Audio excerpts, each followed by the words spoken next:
All right, guys, here's the next part. This one's going to be called Feeding Our Ball Python. As you guys can see right here, I have a frozen thawed mouse out. So if you're squeamish, you might want to turn away right now. This mouse has been frozen and thawed, which means this animal was humanely euthanized, at least we hope, at a different facility and packaged as frozen, almost like if you went and bought some meat at a store and we left him out for a couple of hours to thaw him out to feed to our snake. And I prefer this for a lot of different reasons, which I won't really get into in this video too much, but we'll say one of the number one reasons is because it is safer for your reptiles. I would hate for any live animal to be fed to my animal and harm it, and as well as the fact that I just don't want to feed anything live. We have pet rats, which are right over here, and we love them to death.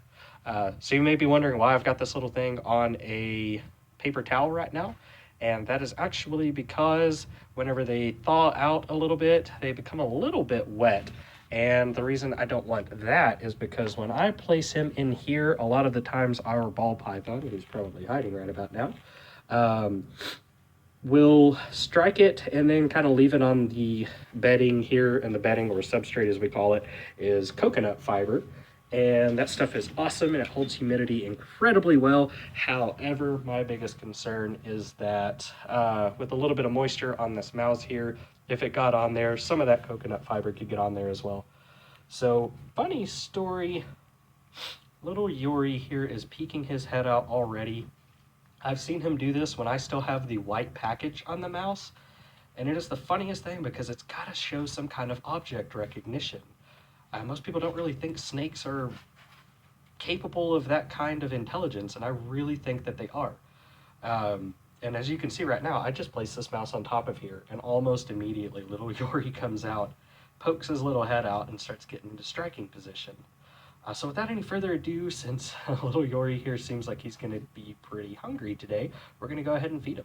Now, normally I do this with tongs, but today I'm going to do this just with my hands. I've never been bitten doing it, but if you're watching this, please don't follow suit because you could run the risk of getting bitten. And, okay, yeah, so he's hungry. We're going to go ahead and open this up right here and give this little mouse to my little dude. Hey, little buddy. Here we go, and I'm going to be kind of quiet for this.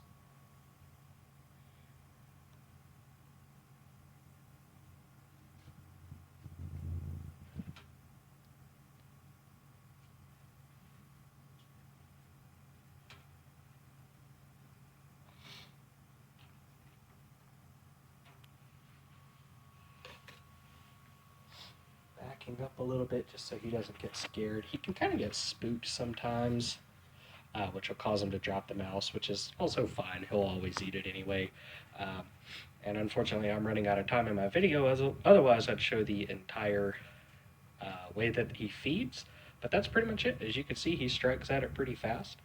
He got it really quickly. He's going to wait until it's, quote, dead, and then he's going to eat it whole. And then about a week later, we get a nice fresh ball python dropping, and that's a lot of fun. So there you go. There's feeding our ball python.